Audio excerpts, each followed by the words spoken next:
ओमसा आंदोलन को समर्थन जणाइले जेडीए सरकार समस्यार समाधान न कले आग को कला ब्याज पिंधिबा सहित आंदोलन करने को चेतावनी देछि एससीबी जूनियर डाक्तर एसोसिएशन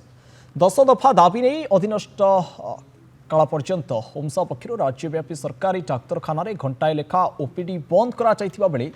एवं एससीबी जूनियर डाक्तर एसोसिएशन यहां समर्थन जणाइबाकू निष्पत्ति नेछि एने जेडीए आज कटक बड़ डाक्तरखानार डीन एंड प्रिंसिपाल को गोटे दाबीपत्र देवा सहित आसंता कालीठू कला ब्याज पिंधि गोटे घंटिया ओपीडी बंद डाकरा को समर्थन जणाई प्रतिवाद को लाइब दाबी पूरण न होगा पर्यंत आंदोलन जारी रहिबो बोली सूचना दैछन्ति तेबे चेई एससीबी जूनियर डाक्तर एसोसिएशन सभापति डाक्तर चिन्मय कुमार प्रधान भी डिमांड सब रही आमर से सरकार शीघ्र निश्चित भाव में फुलफिल करे बोले आमर आशा अच्छी आम आपण माध्यम सारा ओडिशार जनसाधारण को सरकार को कहना चाहूँ जे आमर डॉक्टर मानकर दाबी को आपण मैंने शुणु घंटाटे ओपीडी सर्विस बंद रही से काजुआलिटी रोगी सेवा जारी रखिंट लोक मान समस्त सपोर्ट रही सरकार निश्चित भाव में आम दाबी को पूरण करेंगे यथार्थ दाबी बहुत दिन है वर्षे है दाबी रही आसी मुख्यमंत्री आगुरी कहते से